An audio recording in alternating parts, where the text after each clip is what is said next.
Praise the Lord. அருள்நாதர் இயேசு கிறிஸ்துவின் நாமத்தில் உங்களுக்கு என் அன்பின் நல்வாழ்த்துக்கள்.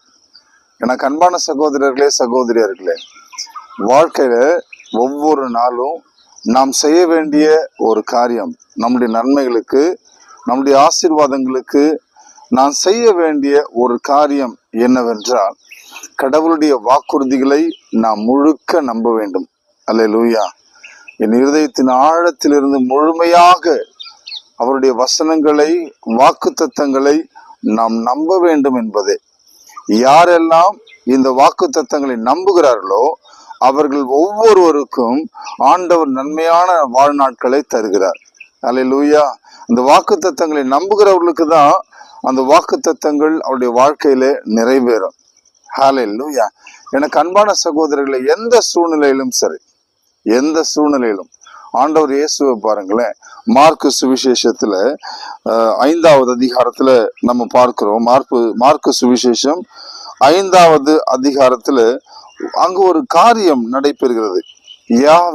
யவீர் என்று சொல்லப்படுகிற ஒரு தொழுகை கூடத்தினுடைய தலைவர், அவர் இயேசு ஆண்டவரிடத்துல வந்து ஆண்டுடைய கால்களில விழுந்து மன்றாடி, என் மகள் சாகும் தருவாயில் இருக்கிறாள், நீர் வந்து உமது கரங்களை அவள் மீது வையும், அப்பொழுது அவள் பிழைப்பாள் என்று அவள் சொல்லி கொண்டிருக்கும் பொழுது அங்கு இன்னொரு காரியம் நடைபெறுகிறது.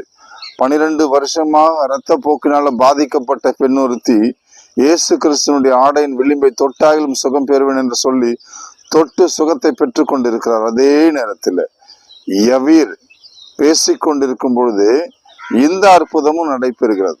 அப்பொழுது இயேசு என்னை தொட்டது யார் என்று தேடுகிறார். எல்லாரும் உங்களை நெருக்கி கொண்டிருக்கிறாங்களே என்று சொல்லும்போது தான் கண்டுபிடிக்கப்பட்டதை உணர்ந்த அந்த பெண் ஆண்டவருக்கு முன்னாடி வந்து, நான் தான் உங்களை தொட்டேன் என்று சொல்லும் பொழுது, எனக்கு அன்பான சகோதரர்களே, ஆண்டவர் சொல்ற உன்னுடைய விசுவாசம் உன்னை குணமாக்கிற்று என்று சொல்லி அந்த சகோதரியை பேசி அனுப்பும் பொழுது அதே நேரத்தில் 36வது வசனத்துல, மார்க் 5:36வது வசனத்துல, யவீரனுடைய வீட்டு பணியாளர்கள் எல்லாம் வந்து, போதகரை ஏன் இன்னும் தொந்தரவு செய்து கொண்டிருக்கிறீர், உமது மகள் இறந்து போனாள் என்ற ஒரு துக்க செய்தியை அந்த சகோதரனுக்கு சொல்கிறார்கள். அப்பொழுது இயேசு ஆண்டவர் அதை கேட்டு அவர் சொல்லுகிற காரியம் என்ன தெரியுங்களா? அவர்கள் சொன்னது இயேசுவின் காதில் விழுந்ததும் அவர் தொழுகை கூட தலைவரிடம், அஞ்சாதீர், நம்பிக்கையை மட்டும் விடாதீர் என்று கூறினார். அல்லேலூயா.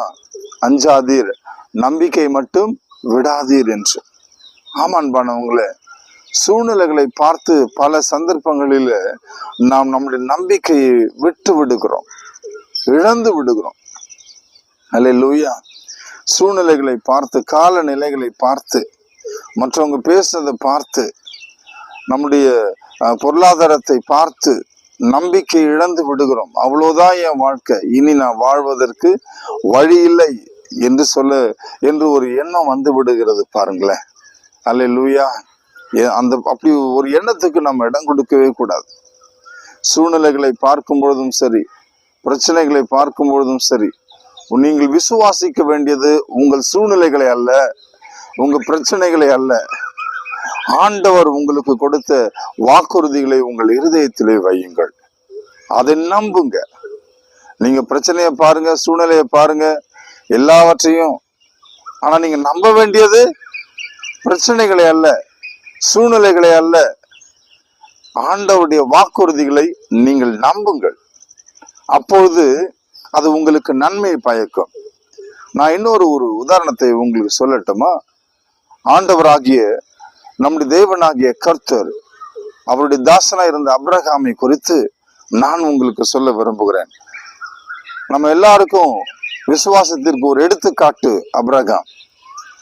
ரோமர் அப்போஸ்தலனாகிய பவுல் ரோமருக்கு எழுதின அந்த திருமுகத்துல 4வது அதிகாரத்துல இங்கே அப்ரஹாமை குறித்து சொல்லப்பட்டிருக்கிறது. என்ன சொல்லப்பட்டிருக்கிறது?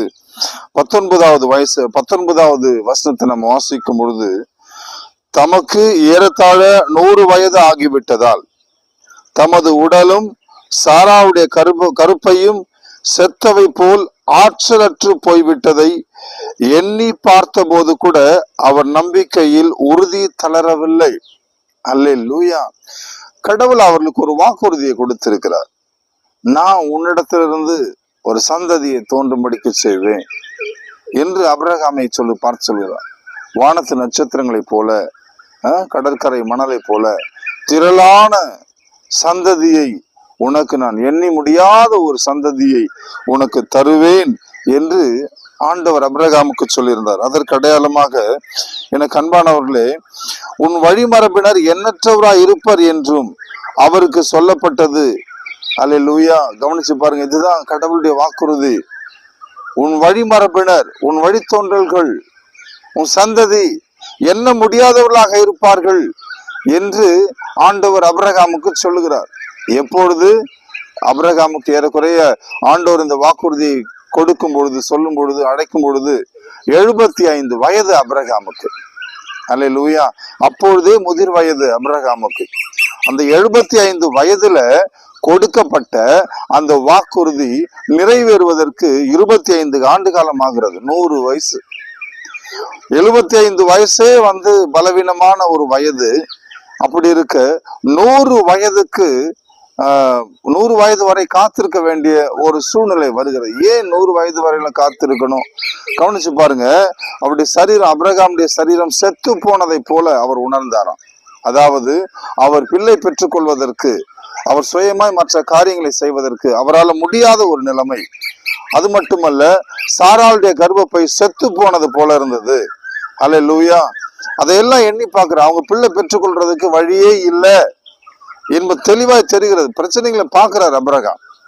தன்னுடைய பலவீனத்தை பார்க்கிறார், தன் மனைவியின் பலவீனத்தை பார்க்கிறார். குழந்தைகளை பெற்றுக்கொள்வதற்கான தகுதியை, இயற்கையான தகுதியை இழந்து விட்டதாக அது அவங்க நல்லாவே தெளிவாவே தெரியுது. அல்லேலூயா. எல்லாம் தெரியுது. இனி நான் ஒரு குழந்தை பெற்றுக்கொள்வதற்கு முடியவே முடியாது. கடவுள் அழைப்பு கொடுத்தாரு. அந்த 75 வயது, அப்பவாச்சும் ஒரு வாய்ப்பு இருந்திருக்கும்.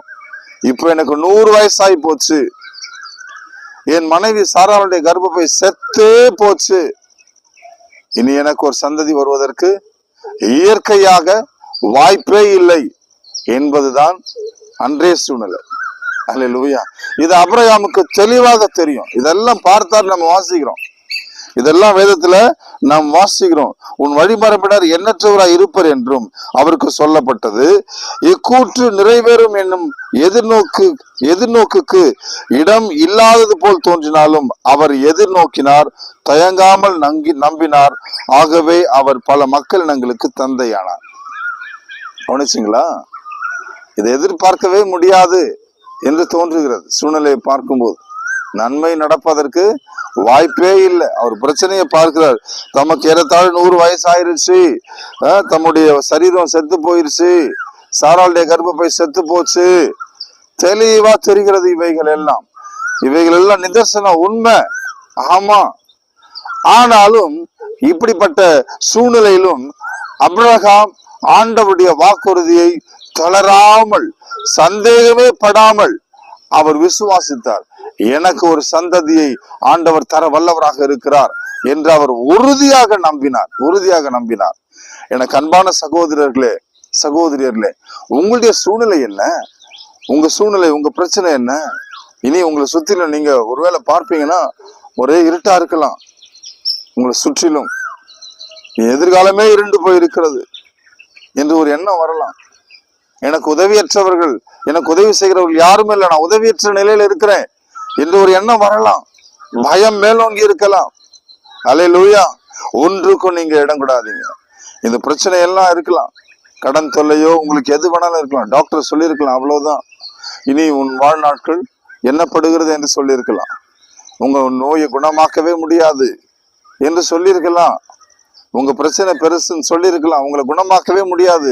நீங்க சீக்கிரம் வந்திருந்தா சரி பண்ணியிருக்கலாம். ஆனா இப்ப நீங்க காலம் தாழ்த்தி வந்திருக்கிறீங்க, முடியாது, உங்களை குணமாக்க முடியாது, சில நாட்கள், சில மாதங்கள் என்று சொல்லியிருக்கலாம். பண பிரச்சனை உங்களுக்கு மேலோங்கி இருக்கலாம். கடன் தொல்லை மேலோங்கி இருக்கலாம். எனக்கு அன்பான சகோதரர்களே, உங்க பிரச்சனைகளின் மத்தியில நீங்கள் ஆண்டவருடைய வாக்குத்தத்தங்களை உறுதியாக நம்புங்கள். அல்லேலூயா. உங்க பிரச்சனையை பாருங்க, உங்க பலவீனத்தை, உங்க சூழ்நிலைகளை பாருங்க. நீங்க அதெல்லாம் பாருங்க. ஆனா டாக்டர் சொன்னதையும், உங்களுக்கு எதிரில் இருக்கிறவங்க சொன்னதையும், மனிதர்கள் சொன்னதையும் அதை நம்பாம ஆண்டவர் உங்களுக்கு என்ன வாக்குறுதியை சொன்னார், அதை பற்றி கொள்ளுங்க. உங்க இருதயத்தில் வைக்க வேண்டியது பிரச்சனைகளை அல்ல, உங்க சூழ்நிலையை நீங்க பார்க்கலாம். உங்க பிரச்சனையை பாருங்க, தயவு செஞ்சு பாருங்க, அவைகளெல்லாம் உற்று நோக்கி பாருங்க. ஆனா உங்க இருதயத்துல நீங்க வைக்க வேண்டிய காரியம் என்ன தெரியுமா? ஆண்டவருடைய வாக்குத்தத்தங்களை. பல சகோதரிகளுக்கு வேறு விதமான நம்பிக்கை இருக்கு. எனக்கு மட்டும் நான் ட்ரை பண்ணிட்டு இருக்கிறேன், அந்த வேலை கிடைச்சிருச்சுன்னா நான் நிச்சயமா ஆசீர்வாதமா மாறிடுவேன், என் சூழ்நிலை மாறிடும், என் குடும்ப சூழ்நிலை மாறிடும் என்று ஒருவேளை எண்ணலாம் யாராச்சும் நீங்க. ஹல்லேலூயா. எனக்கு மட்டும் அந்த தொழில் கிடைச்சிருச்சுன்னா, எனக்கு பாஸ் ஆக வேண்டிய அந்த பில் எனக்கு பாஸ் ஆயிருச்சுன்னா, என் கடன் எல்லாம் முடிஞ்சிடும், நான் எல்லாருக்கும் கடனை கொடுத்து முடிச்சிருவேன் என்று நீங்க எண்ணலாம். ஹல்லேலூயா. உங்களுடைய எதிர்பார்ப்பு உங்க முயற்சியின் மீது இருக்க வேண்டாம், உங்களுடைய எதிர்பார்ப்பு இந்த உலகத்தின் மீது இருக்க வேண்டாம். உங்களுடைய எதிர்பார்ப்பு நீங்க ஆண்டவருடைய வாக்குத்தத்தத்தின் மீது உங்க எதிர்பார்ப்பை வைங்க. எனக்கு ஆண்டவர் சொல்லியிருக்கிறார், அந்த வாக்குறுதி நிச்சயமா எனக்கு நிறைவேறும் என்று நம்புங்க. ஹல்லேலூயா.